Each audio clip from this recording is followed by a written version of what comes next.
Greetings and welcome back to another episode of the Cultimatum Podcast, the culture of cults and human trafficking. And my name is Andrew.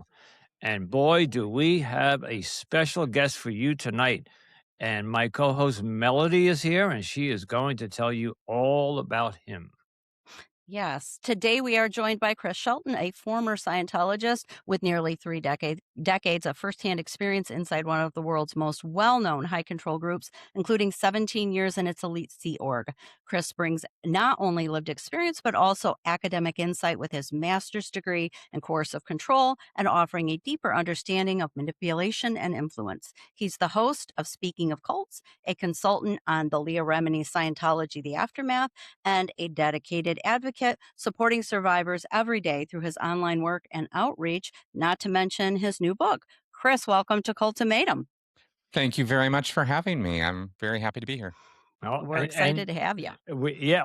are we? And when I said we have a very special guest tonight, I was referring to that you are our first ex-Scientologist guest.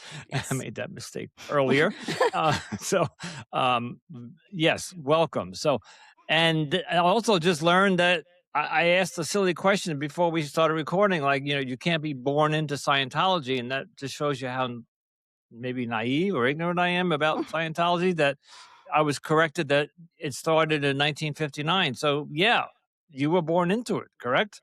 I was, yeah, and just to be, whatever, it was 1953 is when the Church of Scientology was incorporated, and yeah, my folks got involved with it when I was still just a very young little boy, 3 years old, 1973, and they ended up working for the church in Pasadena, and I grew up in it.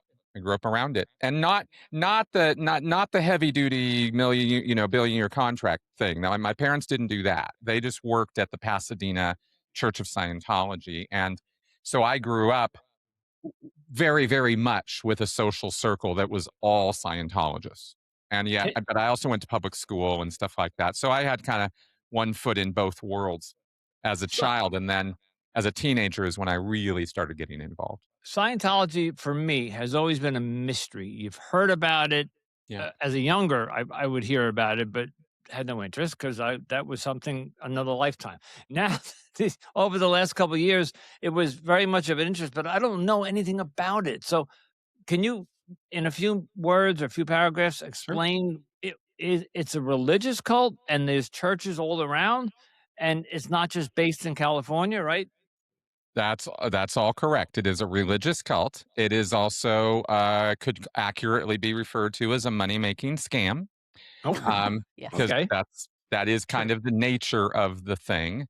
It runs on a business model. It sells materials and services to its parishioners, and yet it uses religious cloaking, religious language, and icons and whatnot to present itself to the world as a religious group. And it has a belief system or a belief set that is very much centered around each person as a spiritual being. It addresses you spiritually. It doesn't address your body or your bodily concerns so much. There's lots and lots of rules in Scientology about what you can and can't do with your body, but it's not, but it is a religion, or it's gained religious status in the United States and some other places in the world because it does have a core belief set that involves spiritual rehabilitation and improvement and promises. Ultimately, the ultimate goal of Scientology is personal spiritual freedom and immortality. So, And kind of lofty goals. And this all came from Ron L. Hubbard, and L. Ron Hubbard. L. Ron Hubbard. That's right. I'll get one of the facts straight tonight. He wrote a book, or he's the one that just started it. I know we spoke earlier that you could do a whole episode on him, but let's just do a brief little bio on him. Absolutely. L. Ron Hubbard was born in Tilden, Nebraska in 1911, grew up in the Depression era as a writer, pulp fiction writer, and gained success with that and maintained a career doing that.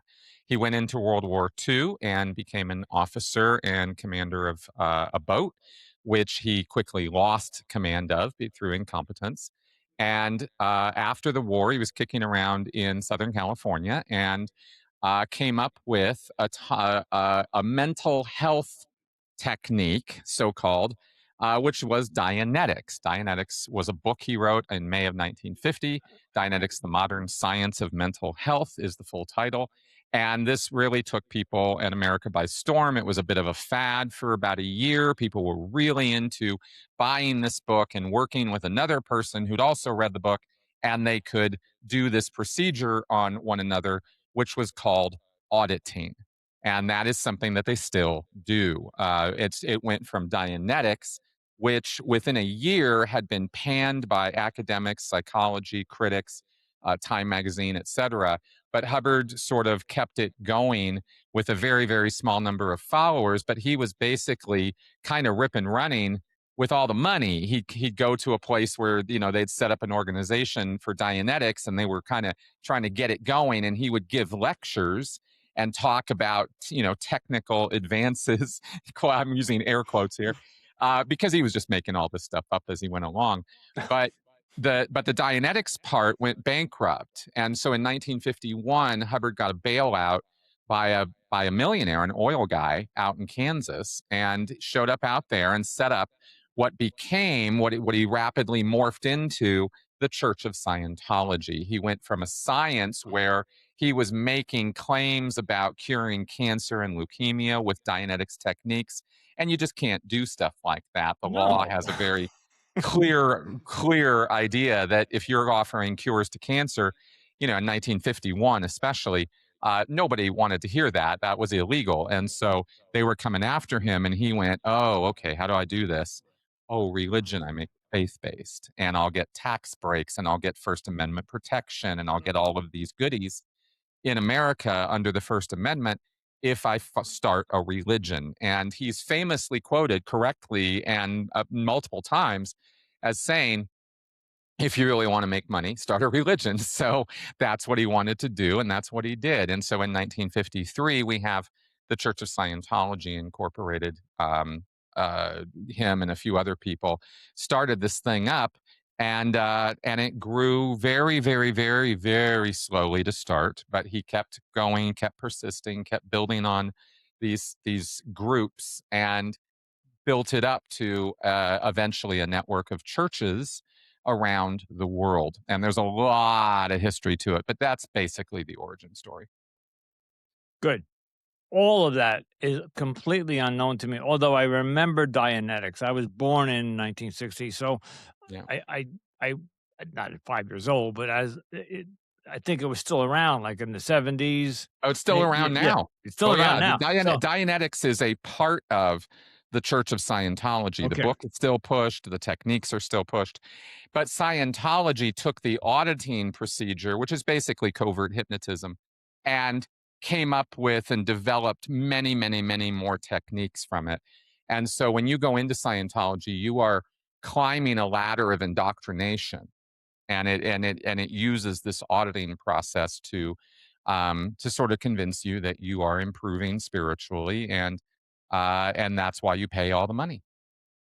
And just to clarify for any of our audience that may not be familiar with some of the Scientology tactics, I'm going to say, um, would you agree with the statement that most of the time the information that they would gather during those sessions was a lot of time used in order to blackmail people or keep them in the organization or used against them if they tried to leave? It would be used against people to quiet them if they leave and are complaining, to be very precise about how Scientology uses that material. Okay. There are not people in Scientology is not a con that wants to blackmail you into staying. They want you in a fervent state of emotional awe and reverence, Okay. and very, very, very much they want you to believe in it. But if you leave, if you see behind the curtain, if you start noticing the authoritarian overreach and the controls and the endless pressures for money and time that they try to extract from you, and you just go, "Hey, I can't deal with this," and you hit the eject button, and you start speaking out publicly against them, suddenly all that information that you gave them in confidence Well, guess what? There's actually a legal contract you sign as a Scientologist that gives them control over all of your written secrets that they've been keeping on you all these years. Mm, The auditing process, just to be clear, is an incredibly intimate and transparent process where you are expected to give over and say everything that has happened in your life. And, we can get into this, but also into past lives. So Right. this is how they're accumulating information on you, is you're just telling it to them. And there are Right. lots and lots of forms and tests and other things that they do on you, that gathers information as well. But thank you for clarifying that. Yeah. okay, let's get to your story because Yeah. I can't wait to hear it. And then you also have a book if you would like to get into that. So either or. Okay, so he's holding up his book. It is called. It's called What What now? Now? A Practical Guide to Life After a Cult. Mm, This is my second book. My first one is Scientology A to Xenu, an insider's guide to what Scientology is really all about. So this I wrote 10 years ago as an effort to explain Scientology. This is not my Ah, memoir. This is a breakdown of the subject. And there's an index and glossary and chapters on the tax exemption and on who L. Ron Hubbard was and what it's all about, what Dianetics is, what Scientology is. I do a but I, whole breakdown in here of all the confidential Xenu stuff.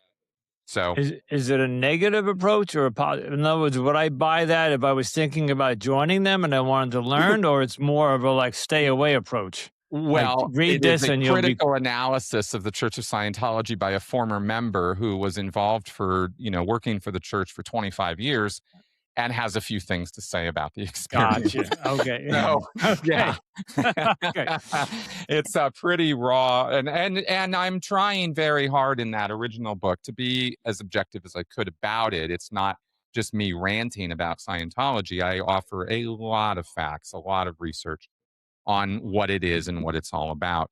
And then 10 years later, just a few weeks ago, I published my new book, which is not Scientology specific, but has to do with all cult recovery of any kind, religious or non religious, political, all of it. Because after, all these years, I escaped Scientology in 2013. So it's been, I guess, 13 years now that I have been working on recovering from Scientology, and having accomplished a lot of goals and sub goals on that process, on that road, I thought I want to give people advice about that. And so that's what this new book is about, is not my journey, not here's what you need to do. It's more, here's what I wish somebody had told me the day I got out I like about that. how to navigate life Hmm. outside of a cult. What is trauma? What is critical thinking? What is emotional intelligence? You're going to hear this stuff, but what is it? What is it? Yeah. How do you find community? How do you find a support system? What if your family isn't that much into you? What if they're still in the cult? You need to come up Right. with something else. So there's a lot of advice in here about how to deal with that. And And in also, some sorry. Go cases, it's like we've had people come on who left like the Amish community, or they may have left ahead. some other really old fashioned cult that didn't allow like some. So people get out. There was a woman we had once that she said she saw her first movie at 32 Mhm. because they weren't allowed to go to movies. That's right. So Yeah, yeah, I've interviewed interesting. people on my show who've had that Yeah. life. Yeah. Yeah, and after all these years, I learned an awful lot. I mean, that's what's in this thing, is it's not just my experiences. I've interviewed psychologists, sociologists, psychiatrists, neuroscientists, as well as many, many, many ex-cult members from lots of different groups. So this is kind of an amalgamation of all the lessons, all the Yeah. stuff I've learned over a decade, and hope that I can offer people as just a, hey, here's what I didn't know. I think this will help you if you know this now, Yeah. Right. sort of approach, right? That's my take on it. Which I think Melody could have used, Oh, what, absolutely. 20 years ago, and a lot of the 30. guests 30 so that Yeah. the guests that we have that are just getting out, Yes. there's a range, and we have people coming out just last year or whatever, and I think that book would be great. Anyway, back to your story. Yeah. So I think you said 1973 Mhm. you were born? that was the year my folks got involved in Scientology. They had been divorced after I was born. They got divorced, and then my dad, basically, they got involved in Scientology and they got back together. And so I grew up telling people and thinking, oh, well, the only reason I have a family is because of Scientology. Go Mm. L. Ron Hubbard, right? But what I didn't realize is my parents are great people and I have a great relationship with them, but they should not have been together. And and after I left home, they did divorce again because they really didn't want to be together. So Scientology really didn't do us, big favors with that. But whatever, you live and learn. So Right. I grew up with this, and that means that I learned a lot of vocabulary, a lot of concepts, a lot of ideas that were straight from L. Ron Hubbard. And we didn't have idols or pictures of L. Ron Hubbard in the house. Nobody worships him. It's not quite like that in that group. It's more like he's viewed as this, amazing humanitarian philosopher, genius guy. And he's passing on all these teachings to us through the books and the lectures. And that's what I started consuming as a teenager in high school, is when I really started doing classwork. And Scientology is basically a religion of very little concepts of faith or belief. It is a faith based religion. There are things you absolutely have to believe are true that you have no proof for. But Scientologists frame it in their mind as scientific. There's a lot of pseudoscience in Scientology. So it's a mixed bag of a lot of different things. So my beginning into this was through communication and taking a communications class and learning how to talk to people. And this was when I was still in high school. So I was keen to learn how to talk to people so I could get dates, things like that. I was a pretty nerdy kid. So this is what appealed to me about it. I wasn't looking for personal spiritual freedom and immortality. I was looking for how to get a date and how to get along with people better. So my 15-year-old self just gravitated right to the sales job that they did on me, and I eagerly got on board, and my parents wanted me to get on board. So there were social pressures as well. 2 years later, after doing a bunch of beginning classes and work in it, I started working for the church. They recruited me right out of high school to work there. And this was in Santa Barbara, California, where I was what's called a staff member. And that's where you basically sign a legal contract that you're a religious volunteer. You're not entitled to any pay, health benefits. There's none of that. You're a volunteer, you get what you get, and you're going to be happy about it, right?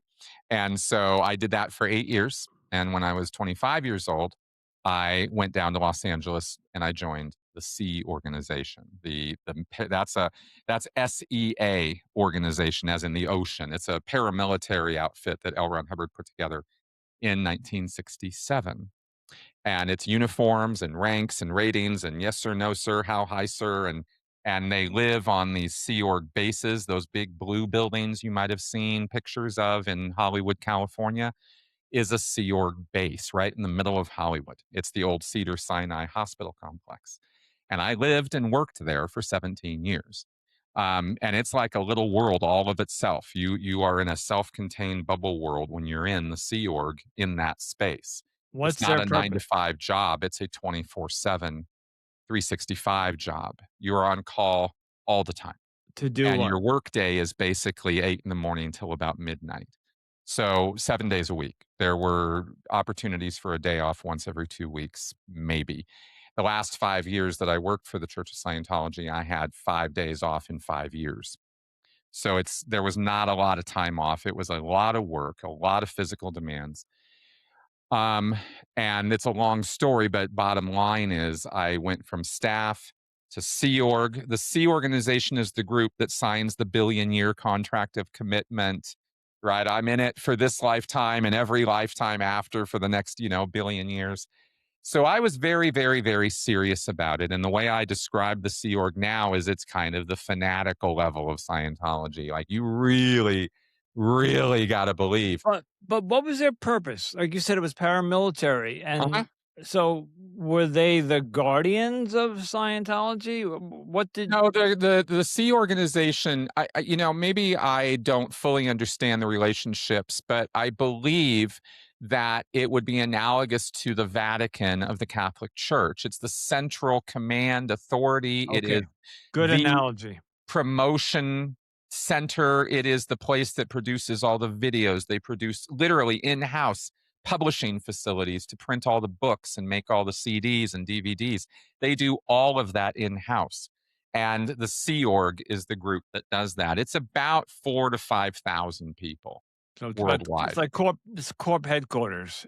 basically. And Yeah, there's yeah. and there are these bases all over the world. They do also deliver the highest levels of Scientology. So when you hear the Xenu story, you watch South Park and you hear about these high confidential levels of Scientology, the Sea Org are the custodians of those levels. They don't go down to the city level churches. You have to go to the Sea Org to get those services.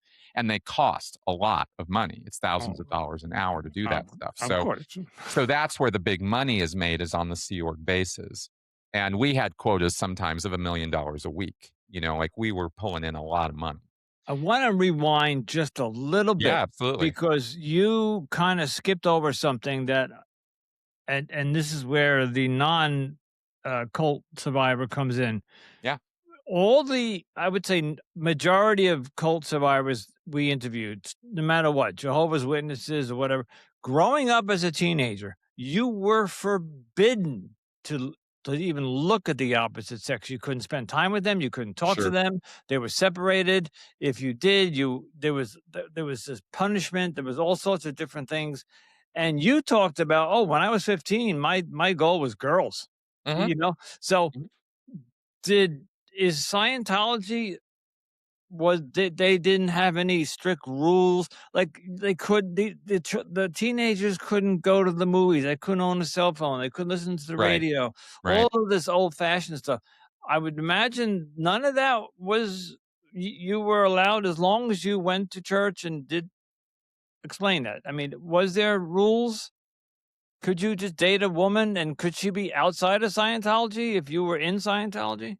Mhm. Yes. Yeah, there are not strict sexual regulation controls on teenagers in Scientology. It's not a Christian conservative, biblical literalist, evangelical, Okay, biblical memorization kind of Bill Gothard setup at all. There's none of that in Scientology. okay. But I want to be clear that there are different kinds of controls on your sexual behavior. And there's both writings from L. Ron Hubbard and then a systemic sort of enforcement of these rules from the new leader, David Miscavige, the guy who's, I say new, but he's the second guy. He took over in 1987, so he's not that new. But he's been running Scientology all this time, and he's even made it more strict that, for example, it's a little arbitrary. Here's the thing about this is at the lower levels, they're a bit loosier goosier about this. But when you get up to the level of the Sea Org and you show up on a Sea Org base and you're going to be in that environment, it's an environment of rigid, strict discipline. There is no premarital sex in the Sea Org.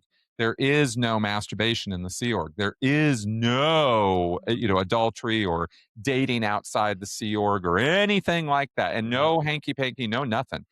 Sex is a very prescribed and limited behavior in the Sea Org because you just don't have time. And as a Sea Org member, once you sign that contract and show up on the Sea Org base, and that's your life now as you're working for Scientology all the time, you are forbidden from having kids. And so you have to do the birth control, or you have to get the vasectomy, or you have to do whatever you have to do. And this is where you might have heard stories about forced abortions. That comes out of this no kids rule that came into effect in the 1980s and really went into effect in the 1990s with a sledgehammer. I was in the Sea Org at that time. And it was very much, you are not having kids and remaining in the Sea Org. We don't have the facilities or the resources or any of that. So that's just part of the bargain of joining the Sea Org, is no kids. No, And no, people no who do daycare have, center. I'm sorry? No daycare center. No, nothing like that. They had stuff like that in the 70s and 80s, and it was a disaster I can because they had imagine. no idea what they were doing. And they Mhm. really screwed up a couple generations of kids who were raised in the Sea Org. And these are, you'll see and hear the horror stories if you go online about that. So that's why they put those rules in place. And it wasn't really doing anybody any favors to just say, okay, no more kids, but that's what they did. And that's the rule now. And that's why if you get pregnant now in the Sea Org, they'll basically try to talk you into or force you into getting an abortion. And then if it happens twice, then I've heard the rules now are that the male has to get a vasectomy, just to like absolutely, no more problems with that. And Wow. that's one part of the Sea Org control system that is enforced. There's no internet, very very little internet. It's all censored. There's all kinds of information controls and thought control going on in that group. So that's part of it. But so I had to say all that because yeah, they're not doing the Christian evangelical thing, but it's not like they're not doing anything. Right. Sex Right. is one of the best ways you can control people in a group, and Scientology definitely has sexual controls. But that was only the Sea Org members. So if you were Pretty before high, that, yeah, mostly at that level. At the lower levels, at the public level of Scientology, where you're just a paying member who's doing your services and stuff, they're gonna ask you about your masturbatory practices. They're gonna dig into your sex life. They're gonna know every single thing about you when you're doing your auditing and progressing up those levels of indoctrination. to They hold it call against it you the later. bridge to total freedom. Is the analogy. You're crossing this bridge to freedom, and it consists of these steps you have to take, and these are all laid out on this bridge. And so this is where these OT levels come in and stuff like that. Is those are all steps of this bridge. And so at the Sea Org, you have the tightest discipline, but the Sea Org enforces discipline all the way down the line. And so if you're doing something that the Sea Org doesn't like, you're going to have to stop doing that if you want to Right. keep doing Scientology.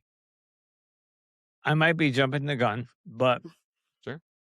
we talked about this earlier, and it's not being practiced now as much, but there was 10, 20, maybe 30 years ago where people would leave Scientology and try to get out or try to speak about it, and they were followed.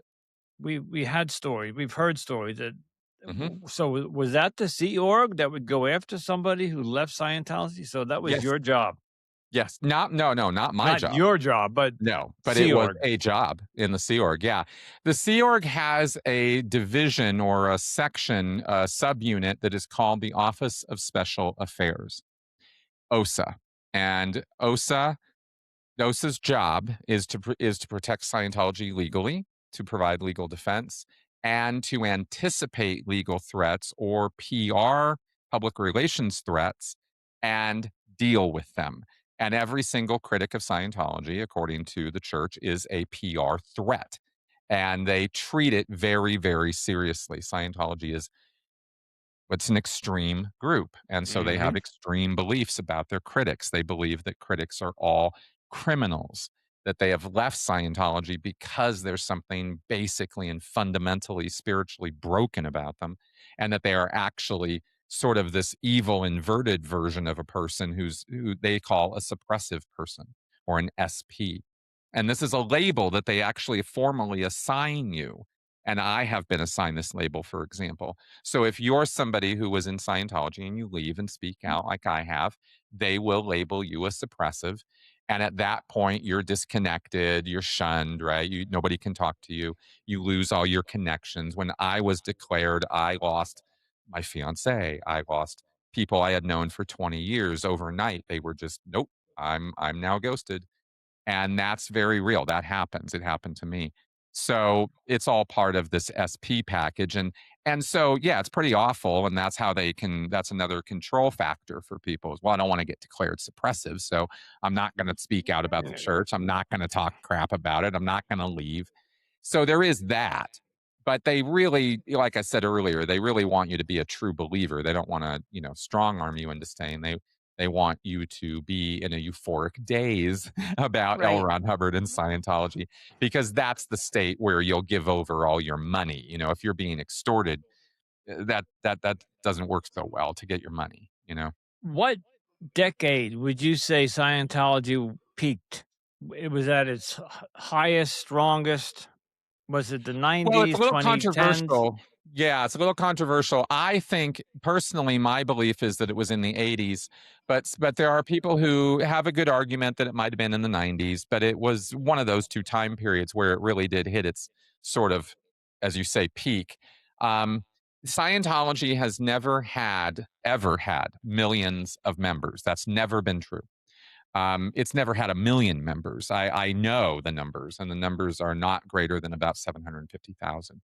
And that's just total number of people they ever sold a book to, ever contacted from 1950 to present time. So, Wow. that's not that they had 750 believing Scientologists, 750,000. They had 750,000 names of people who had bought a book. Yeah. Right. Right? So, So yeah. I want to back up just a little bit, Chris, because I Sure. know for me, when I left my cult and we were basically excommunicated or shunned. Was it what was your reaction when you learned that other groups and cults use the same tactic? Because I know for me that was like a really like an eye-opening experience to hear about how this wasn't unique to my group.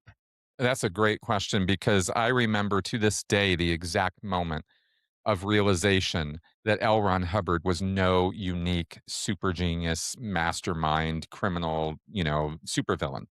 That everything he was doing was following a playbook, a cult leader playbook, if you will. Cult leader 101. I started referring to it that way, the cult leader handbook or playbook or, that kind of thing. Because Yep. when you read and study the actual techniques and structures of these groups from a systemic point of view, not from a bad cult leader point of view. If you come off of how bad Jim Jones was and look at the system that Jim Jones ran with the People's Cult all the way to Guyana, you see a very similar structure to what L. Ron Hubbard put together, to what Bill Gothard aspired to put together with the IBLP, right? The Institute of Basic Life Principles, or what certain religious leaders do, what the Moonies got up to, what the Unification Church, right, with those mass weddings and all that stuff, or what the Jehovah's Witnesses get up to. So and what Nexium gets up to, or Enron gets up to. Remember that old company? So we can see this structure, this sort of system fall into place in any group. And I have personally seen and interviewed people who survived cults that were in a martial arts dojo or in an Right. acting class. It all just depends on the relationship between the leader and the followers. And is it a codependent relationship? And is it us versus them? And, is there money or sex or power involved? There's a whole checklist of Right. things we use to nail down what we're looking at. And once you see it that way, for me, like I said, the moment I'll never forget it because it's so depowered L. Ron Hubbard as my cult guru and really brought him back down to earth as, kind of an imbecile and not a really smart guy and not somebody who really had it together. And he really needed all these people around him to enable him to build Right. something permanent because he would never be able to do it by himself. And these kinds of things are kind of the journey that informed this book that I've just written because it was learning Perfect. that kind of stuff that were milestones on my own recovery journey. And I think they could be for other people too. Oh, absolutely. Absolutely. Okay, I have probably a question that I have never understood. Hit me. Uh, okay, one of the ways that I learned a little bit more about Scientology over the years is watching something like a movie, and then you find out that the lead actor, and I just Googled some of them. So we got Tom Cruise, John Travolta, Elizabeth Moss, Jenna Elfman, and I could go on. There's about another 30. Yep. These are celebrities in Hollywood that joined Scientology. How did that happen?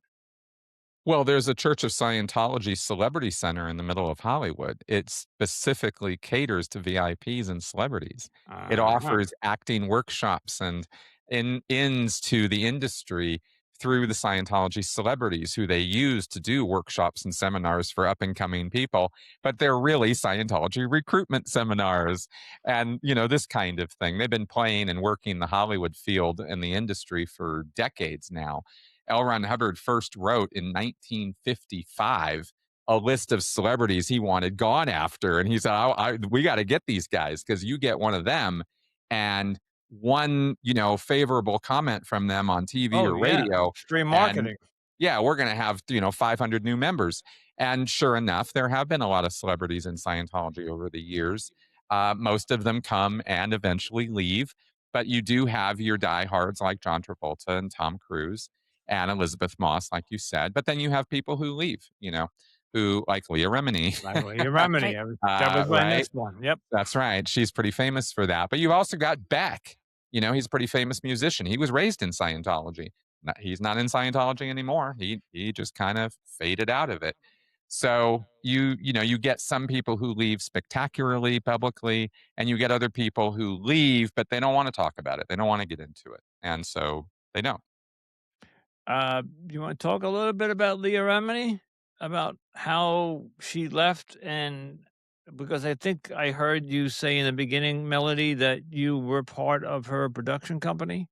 Was that I was a consultant on consultant? season 2 of Scientology in the Aftermath, which was just a fun position for me to be in. I got to be on the show twice, so that was fun. I was on season 1, and then I got to be on the season finale of the final season. Anyway, it was really fun to be part of an Emmy-winning series.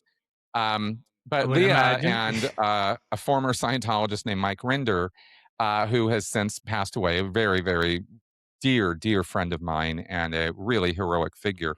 He had been involved in Scientology up to the highest levels. He had been answering to the leader directly for many, many years. And he, in fact, had grown up on the boat with L. Ron Hubbard. So he had a long experience with Scientology and had a lot of things to say about it. And he and Leah had also been raised in Scientology since she was a child in Brooklyn, and she had joined the Sea Org for a period of time. And she and I actually were kind of in for the same period of time and got out at the same time. We had a very interesting, fun little parallel journey. But of course, when she got out, she, really started speaking out. And she came out with her whole family. She didn't just leave and escape, by herself. Her mother was involved. She had her sister was involved. So she got them all out. She was like, "We're leaving. This is it." And she had a number of things happen to her that sort of opened her eyes to how abusive the organization was.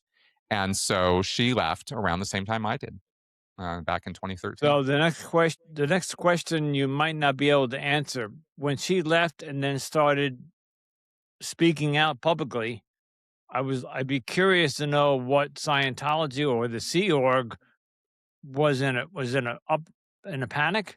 Like, Oh, very much so. yeah, Yeah, oh, yeah. and When Going Clear was coming out, Scientology was in such a panic, and they are so incompetent at this that what they did was so Lawrence Wright wrote a book called Going Clear, and I believe it was in 2014 or 15 that it came out. And Lawrence Wright, of course, is a Pulitzer Prize winning author who had, written about the 9/11 incident and all of the looming tower, right? It was a great book.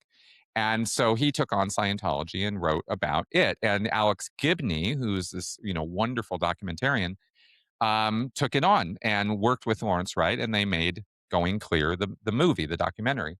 And I really can't recommend anything more highly than Going Clear. If you only have 2 hours and you really want to get what Scientology is, that's about the best 2 hours you're gonna get, because you really get a very, very deep look at what it really is, not just the sheer veneer of it.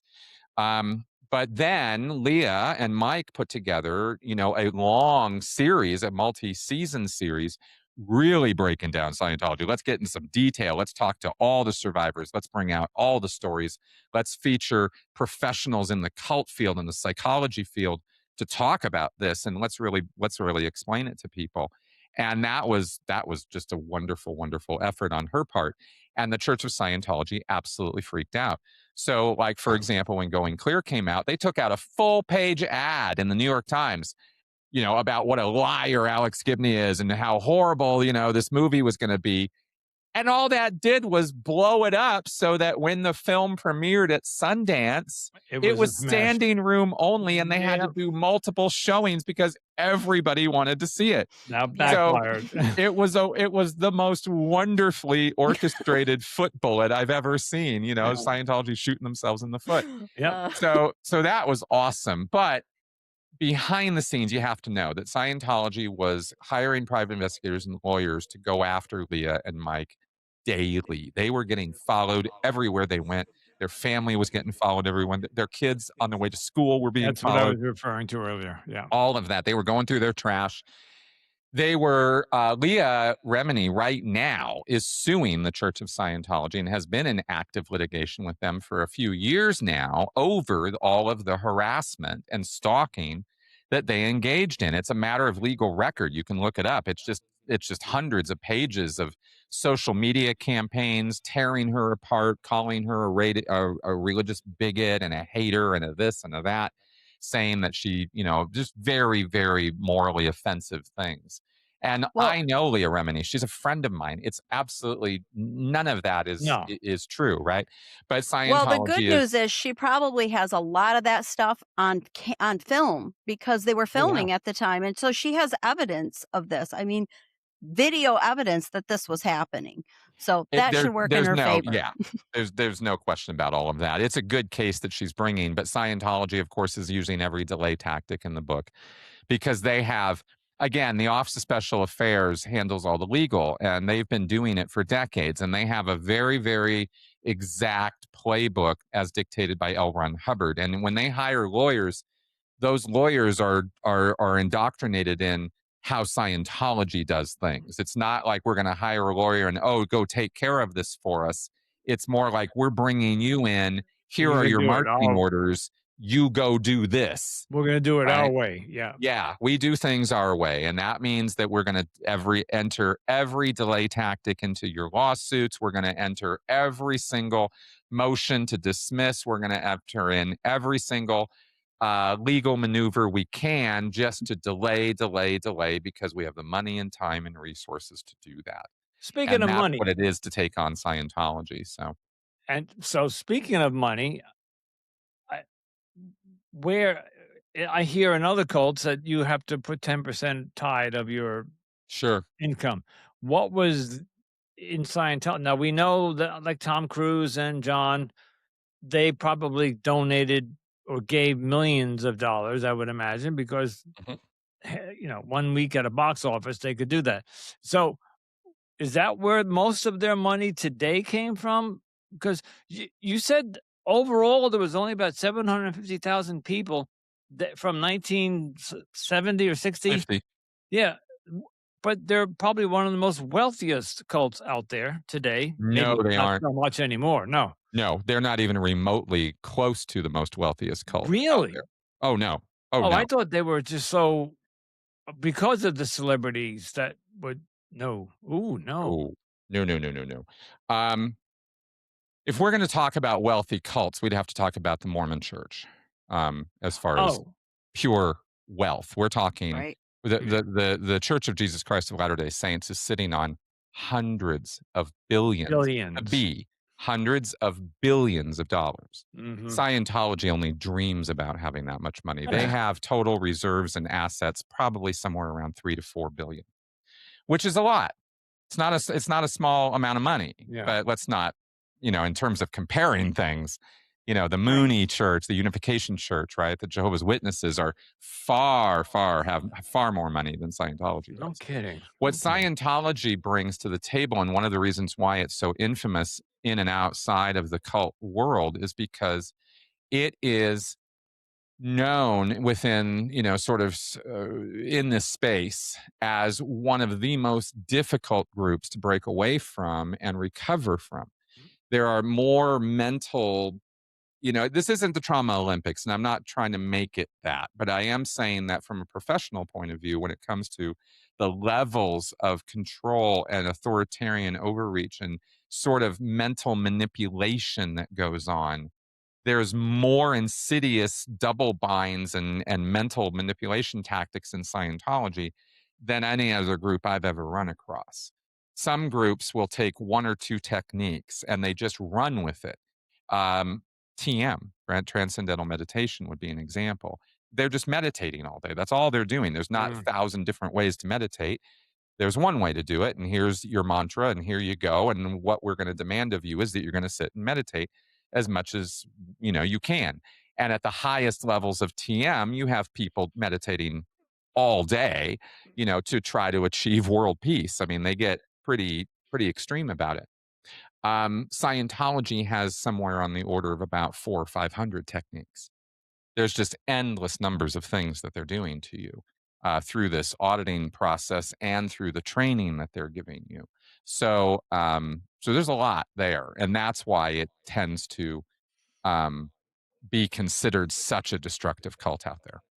Okay. But my understanding is, and tell me if I'm right here, Chris, just from Yeah, what I know of most of their money, I think, Andrew, comes from them selling their classes, their books, their programs, and you have to keep paying more and more to go up the next level. And a yep, lot of people are going into debt for this. A lot of people can't afford what they're asking for, and they're putting this stuff on credit cards. So a lot of their money comes from that. Would that be accurate, correct. Chris? Okay. Yes, that's absolutely right. And interestingly, um, if you want the real skinny, what's happening over the last about 20 years is Miscavige has actually been turning status levels of donations or donors into a competitive thing where people vie for how much money they've given to Scientology through straight donations, not through I'm paying for services. You are expected as a high level Scientologist to do the services and go up the bridge, as they say. But you are giving so much more. You are being pounded on to give more and more and more for building renovations, for programs that they're doing that are supposedly um, curing drug addiction or illiteracy or criminality. They have a lot of front groups that they use to reach out into society in very non-obvious ways. It's not obviously connected to Scientology, but they use those to try to, get people in. But the status game is the real stroke of genius because people are paying quite literally millions of dollars to the Church Well, of Scientology, and all they're getting in return is a title. They call them patrons, and they get patron status levels where you have patron meritorious, and then you have patron with honors, and then you have patron meritorious with honors, and then you have patron silver meritorious and gold meritorious and platinum meritorious, like these levels. And you have to give, $750,000, $1 million, $1.5 million to get to these levels, and they give you a nice big trophy and stuff. So I'm only saying all of this to give you the real skinny is, yeah, they do the books and the services, but they've been making all this money off of just titles. which I bring circles me back to the celebrities like Tom Cruise. Right. I'm sure Yep. that they donated. They can afford Yeah, they can afford. Hey, to buy their here's title. 5 million because he made 73 million on his last film. Something like that. Well, let's not forget the business people who are involved in Scientology. Tom Cruise is Right. actually not the biggest donor in Scientology. And if you Okay, think that that's yeah, the case, most that's not famous one, true. most He's the name most famous. famous. But there's a woman named Trish Duggan. She is a billionaire. She has invested in, and she sits on the board of the Kennedy Center. She's Okay, deeply involved in MAGA, and she has given way more money than Tom Cruise has, at least as we publicly know through the yeah, records. Not all of this is super transparent either. There are people who give money that we don't know their names because they want to remain anonymous too. yeah. So it's Which is business people that are really keeping Scientology afloat. The okay. celebrities are absolutely part of that, but there are far, far, far more what we call Scientology whales, Right. right? Which is a Las Vegas term, right? When the high rollers would roll into town, those are the whales. Well, Scientology has its whole whale class, and they get the front row seats at the events. They get to schmooze with David Miscavige. They get all the goodies and the VIP treatment, but they are literally paying in millions of dollars to pay for that privilege. Okay. W Yeah.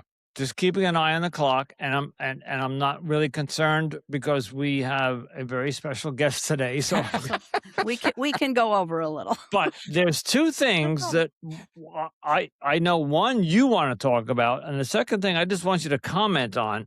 Number Sure. 1 is your book, so, we wanna get to your book, and Mhm. number 2, we spoke a little bit about this in the pre-record, is the raids that are going on now with the young kids or whoever, what do they call them? The mash mods or whatever, Yeah, the speed runs. the speed runs.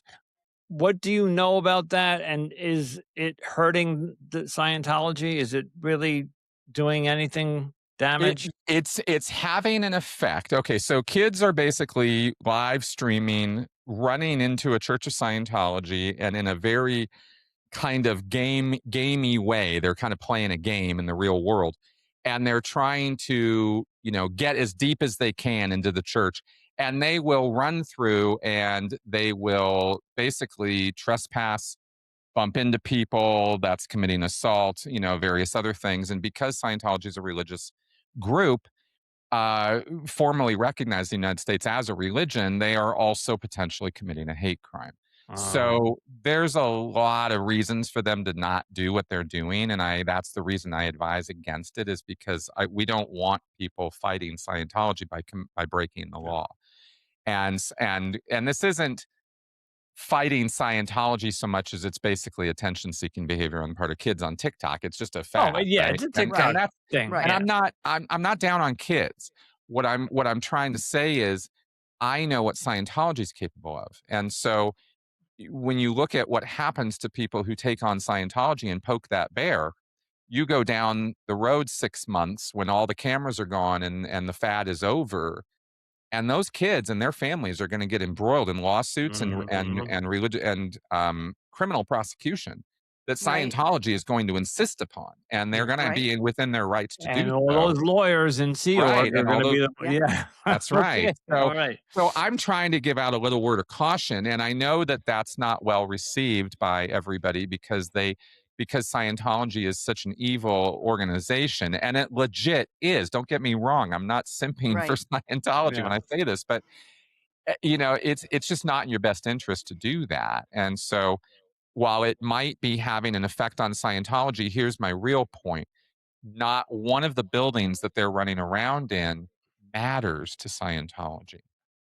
So if they Right. close the doors of all those churches right now, none of the money would stop flowing No. into Scientology. It doesn't No. get it from those It's a churches. trend, so it'll end So Right. when that TikTok phase ends and the new one comes up, and that's it right. could probably be happening now or in the next week or so. We'll Okay, see. It's very you interesting because it could turn into something amazing if they became activists. Because Mm. that's what happened in 2008 with Anonymous and all the people protesting for a year outside of Scientology churches all over the world in Guy Fawkes Mass. Remember right, that? It was a big, big thing. It Right. started a lot like this, but it morphed into something but they real. didn't trespass, they stayed That's right. They outside. didn't Right. trespass. They They weren't stopped breaking breaking the the law law. and they just protested. Right. And that's a whole different thing. And it would be amazing if these kids would transform into that and Right. not break the law in the process, right? Because that's what we really need to bring attention to this. The way they're doing it, it brings more sympathy to Scientology, and that's not what Mm, we want. yeah, no. Right. Right. That makes Yeah. sense. But it does Yeah. bring attention to it as well, It, both. it brings attention to the fact that kids are running around in these Yeah, buildings. yeah, It yeah. does not Right. bring attention to the actual abuses of Scientology. No, No. no, No, I would no, agree. because Yeah, nobody's thinking about that, they're just that's watching right. these silly videos on TikTok. And that's Te why I say that it's not activism, because activism is specifically is doing that kind of thing so as to deliver a message.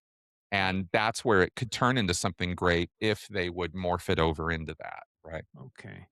Tell us about your book. Okay, so let me tell you about my book. All right, so I for the last 2 years I've been putting this book together, and it's basically everything I've learned about getting over a destructive cult experience. And having been raised in one, I have a voice, I have opinions, I have ideas, I have stuff that worked for me and that I've used in consulting with many, many, many other people, probably about 200 people or so over all the years I've worked with, who have needed help with some guidance of what do I do? What now? Right? Yeah. How do I approach this? I have questions. I don't trauma, ADHD, neurodiversity. I mean, all the psychology questions will just, your head explodes trying to figure it all out. And then it's like, well, do you need to get into all of that? Well, maybe for you, you do. Maybe you don't. I was undiagnosed ADHD. I had no idea. And boy, was that throwing me for a loop. So it's not always just trauma. It could be just ignorance of mental health issues and conditions and stuff too. So I kind of try to talk about that in the book. And then there's also matters of like, how do you get along with other people and how do you acclimate to the real world. You come out of this rigid control system where everything's so certain, everything is so sure. You have answers to all the questions.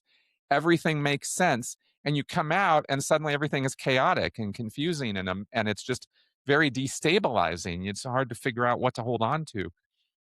So I tried to offer some advice about how to find some things to hold on to for yourself. And again, not what I found, just find something for you that's going to work for you. Maybe it's family, maybe it's friends, maybe it's community. And even in community, there are pitfalls, right? Because we enter into the X cult space and people are fighting all the time. You're like, what is this all about, right? Where's all these fights coming from? Well, when everybody's marching in lockstep, there's no fighting. But then when you come out, you get to start thinking for yourself. So, Yes. of course, you're going to disagree with other people. And it feels really weird. It's like, but we're not supposed to fight, but we're fighting. And it's like because you're gaining more of your own independence, right? But you don't, Yes. it's very confusing. It certainly was for me. Mm. And so I tried again to express some of that in this book and give people some anchors that for their own journey, and that's kind of what this thing is about. I'm recording the audiobook still right now, but the book is out there and you can get it on Amazon or Ingram Spark or, go into a bookstore and I ask for would it. love the audio when it comes out because I Yeah, just that's happening. I want to have it done yeah. by the end of the month if I can That's make that because as happen. a podcaster, that's all I listen to is going to Yep. work or whatever I'm doing around the house is always listening and audiobooks are just fantastic. It's just another way I can read a book in a day but I'm getting other stuff done. Let me ask you, as the many of the cults that we've interviewed would tell you, especially if they were isolated. Again, I'll pick on the Amish and I'll pick on some of the cults that were maybe in a compound or whatever. If you go outside or go into the real world or the worldly people, some people call them the English and all this other, you're going to die. You're going to get cancer. You're going to get all sorts of horrible things are going to happen to you. And that scares a lot of them, especially if they were born into the cult and they Mhm, really just don't know the real truth. Um, and a lot of them were told they can't look at the internet, you can't look on the news, you can't mhm, whatever. And then all of a sudden they get out. And we've had some people say that they were literally walking the streets. They had no idea. So mhm, do you address that in the book mhm, about how like if you get out, but you just don't you're out, but now what? Like you have no money, you have no ID. There were people that got out who don't have a social security card. They don't have a birth certificate. They have nothing. mhm, So do you address that? mhm. Basically, I mean, it's really the advice is go get one. I mean, I Okay. don't have a step by step of how to go get a Okay. job because in today's world, it's a Well, very that's a different rapidly story. shifting Yeah, no. environment, right? Yeah. Um, but I make it very, very clear, very early on in this book that that the psychological or addressing trauma or addressing critical thinking or addressing emotional intelligence or any of this stuff is all taking a back seat to your basics. If you don't have food, transport, and a place to live, nothing else matters until you do. Nothing Right. else. Right. There is Right. no reason to keep reading a book or, pursue self-actualization or something if your basics aren't covered. So Right. this is very, very much in the book. And I refer specifically to Maslow's hierarchy and to the fact that basic needs must be met. I think it's chapter 1 or 2 is Perfect. get those under control. And there are a lot of groups, and I try to give some reference to some of them, but there's so many out there, state by Yeah. state, that are community minded or support groups for people, as well as online spaces people can go for help. So there's just so many of those out there that I just tell people they exist and you need to look them up and find them. Okay. So, So I know now this is going to push us over, Andrew, but I really do want to hear Chris's short version of how and why he left Scientology. We haven't even oh, touched go on it. for it. Yeah, I yeah, really think I want to hear that. No problem. So I was in the Sea Org for 17 years. It was a rough go. I was physically abused. I was sleep deprived, food deprived. There was one point where I was up for 5 days straight, no sleep. I mean, it was just wild. There were wild times. And there was a 3 year stint on a prison program where it was just hard physical labor 7 days a week.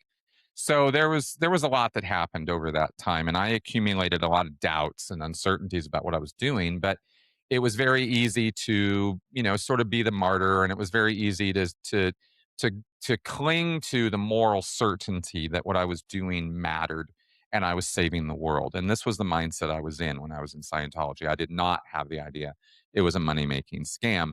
What I did realize over time, especially over the last 10 years I was in, was just how hyper focused the group was on money. It was just money, money, money all the time and these insane quotas and other things. And that got annoying, but it wasn't enough to make me want to leave. What made me finally break after all of the abuse and the nonsense, and there was just 17 years. There's a lot of it that accumulates in that time. Um, the thing that finally did it for me, though, my moral break with it was this day that I was in. I was on a special project out in Minnesota, of all places, at the church there, and I had been working on door-to-door recovery of Scientologists who had, left the fold or strayed, right? We had their names and numbers. We'd go find them. I'd come knocking on the door. Hey, hey, hey, hi. Haven't been out of the church in a while. What's up? And try to figure out what's going on and resolve any issues or problems. And the more I did that, the more stories I was hearing about how we had just abused the hell out of these people. Oh, And over time, you start getting this picture of like, oh, there's a repeating pattern of behavior here, and it's kind of undeniable. And this led to an epiphany one day where I was kind of putting together my to do list for the day. And I was literally, this just kind of like bolt from the blue. It just kind of came out of nowhere. Wait a minute. I was putting this stuff together and I was like, okay, I'm going to have to tell this guy this stuff. And I'm going to have to tell this guy this stuff. And I was like, wait a minute. Hold on. I'm lying to these people. I'm lying. I'm mm, lying, lying, lying, right? I'm telling these people that everything's going to get fixed. Everything's going to be better. We're not going to come after your money. But I knew I was lying. I knew the second I got them back in the building, the salespeople were going to descend like vultures on these guys. And it was going to be high pressure sales tactics and it was going to drive them right back out again. And I almost had to like defend my little baby recovery people who I was bringing back in. Don't right. don't don't jump on them yet. Let them get back into the mindset first. Anyway, I did this for a few years. I was doing this kind of door-to-door Mm, recovery work and other kind of logistics work. And it was just very eye-opening and it put me in a place where I was able to see the negative effects of Scientology from a perspective that many, many, many people in the church never get. They're not knocking on the doors and talking to these people. And this is the damage of Scientology. I was seeing it firsthand.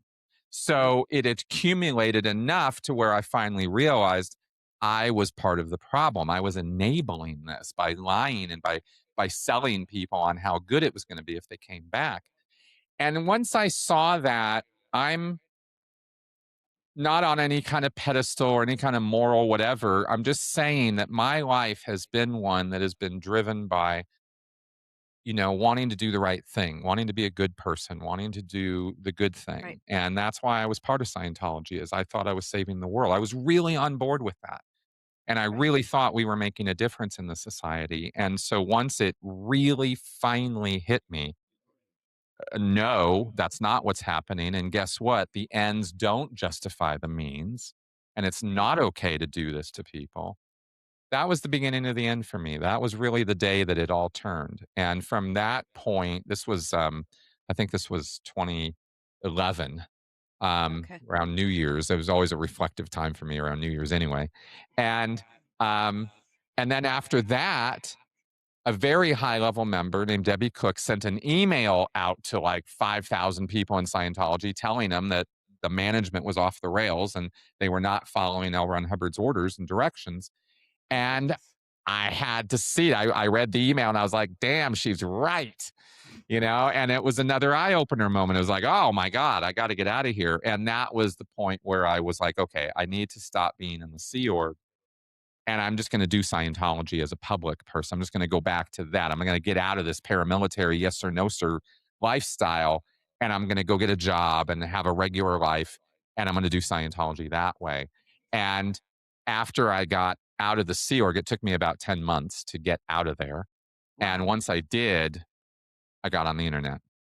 Ah, And that was the real end because it took me about 3 or 4 months of like deep diving into every aspect of it.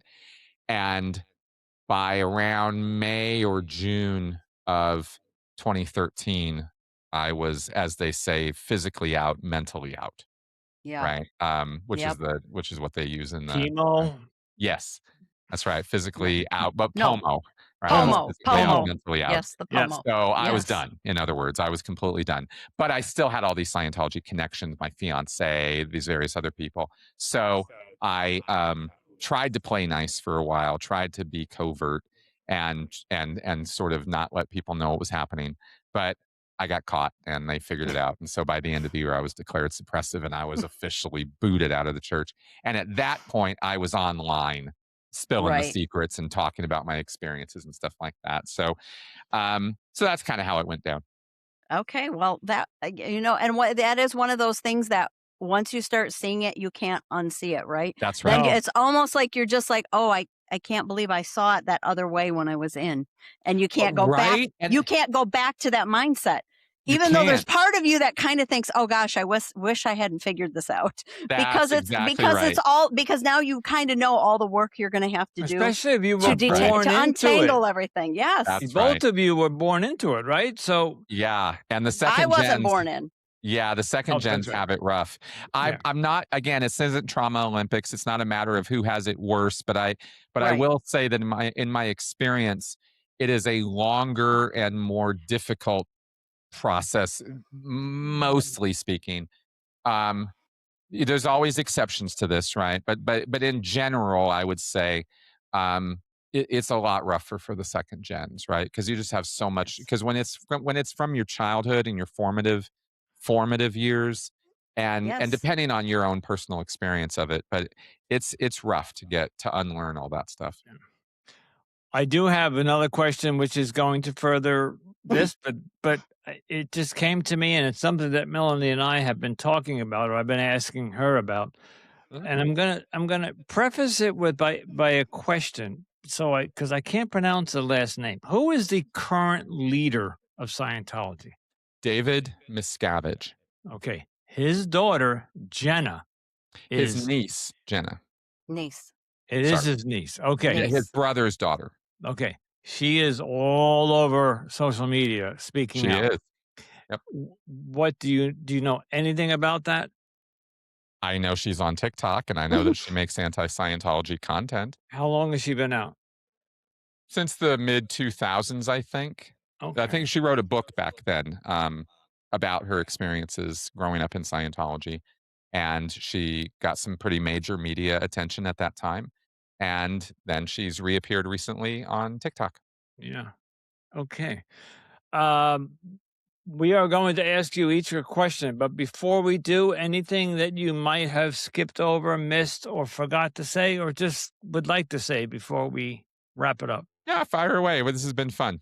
Okay. Oh, wait, before you, I do want to make one more comment before Andrews asks his question. I did want to say too that I do think when you're talking about the trauma too, I think it is harder for Scientologists too, because there is a lot of anti-therapy teachings inside of Scientology too, so that they are almost afraid to get therapy when they come out.